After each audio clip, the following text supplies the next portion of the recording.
A chilling World War III warning as Israel is going to respond. And a lot of people are like, ooh, this isn't going to be good.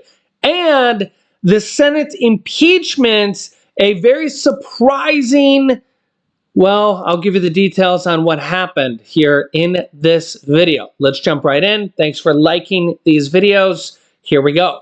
Yeah, Israel says it will respond to Iran's attacks as world leaders urge restraint. Yeah, this is going to be a big one because a lot of people, even U.S. generals, were saying, well, maybe Israel says, just sit back and let things simmer. Remember that Israel actually attacked Iran's embassy first. Iran responded with this drone attack, and largely Israel just shot them all down and made Iran look pretty foolish. And maybe this would be the end of it. Maybe we could stop potential major war from happening with Israel and Iran, and maybe a full-blown World War III scenario with all these countries jumping in, and Israel says no, they're going to respond again.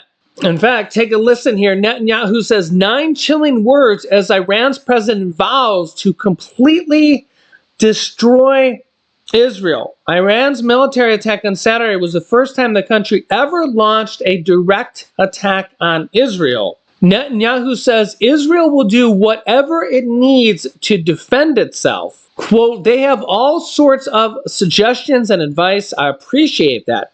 But I want to be clear, our decisions we will make ourselves. Bring in Senator John Kennedy is following all of it. Senate Appropriations Committee, Banking, Housing, Urban Affairs.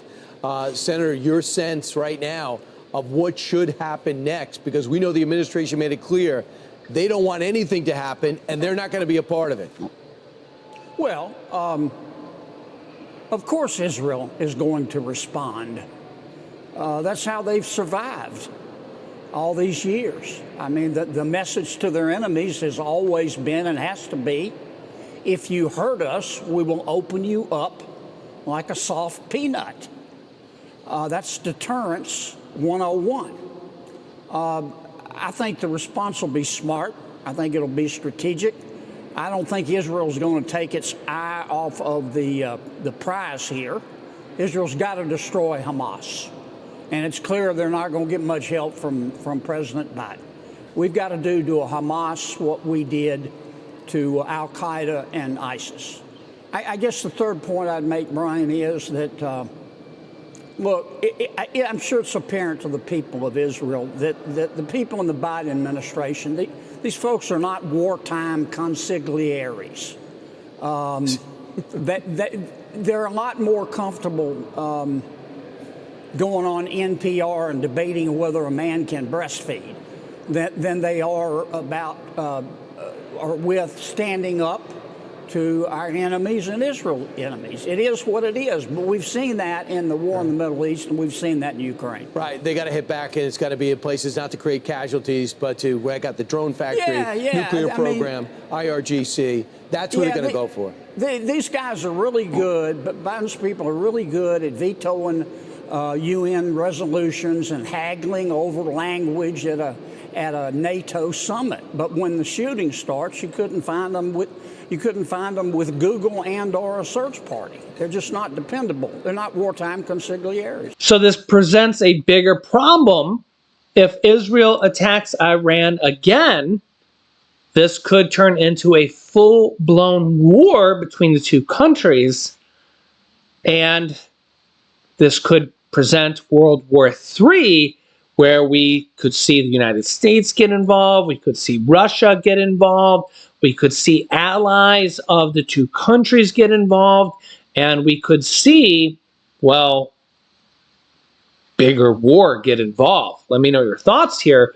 And, well, this is what a lot of people thought might happen with Ukraine and Russia, and now we're seeing Israel and Hamas, Iran, and other countries, two major wars starting to blend together with other countries, allies and enemies. Is this starting to turn into a much larger ordeal?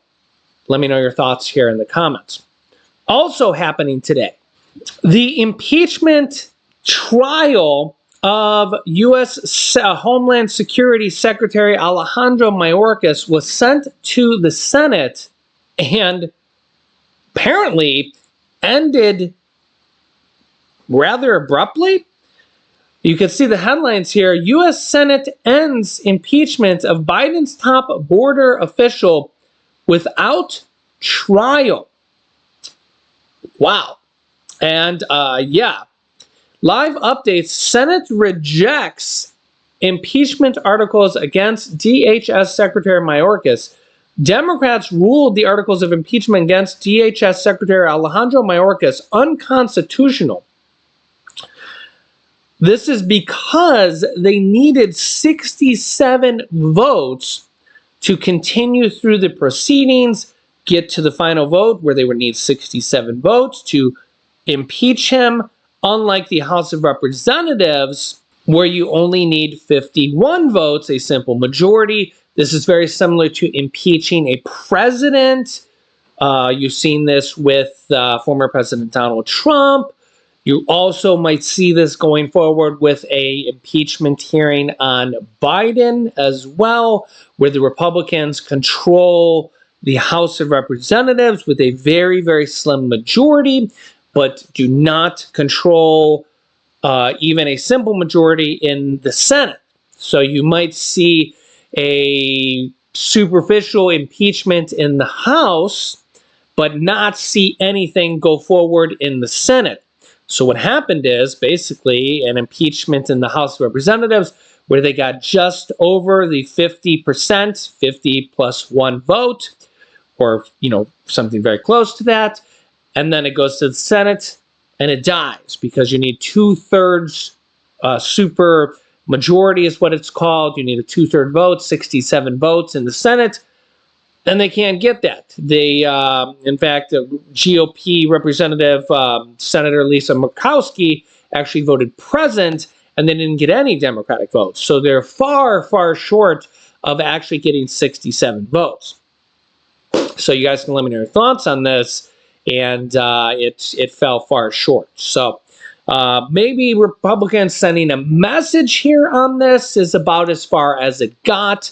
I think most of us know that the border is not where it needs to be, although they did have a border bill that was worked on for 4 months by a bipartisan commission. Republicans and Democrats worked on it together, congressmen, and even that couldn't pass. I think the best chance of that actually passing will or something similar to that would actually be after the election. No matter who the president wins, they're probably not just going to pass anything right now before the election.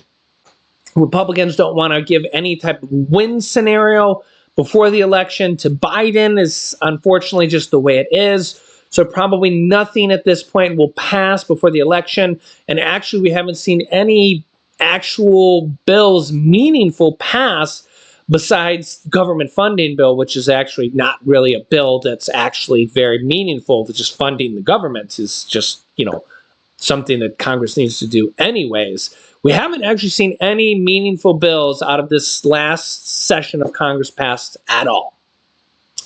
Yeah. So I'll keep you up to date with everything happening on a daily basis. Thanks for liking, share these videos with anybody who needs to hear this. Subscribe, hit the bell icon so you don't miss out on new videos. Click here to see the attacks that just happened, or click here to see the Fed's announcement that was just made for millions of Americans. Thanks, and I'll see you in the next video.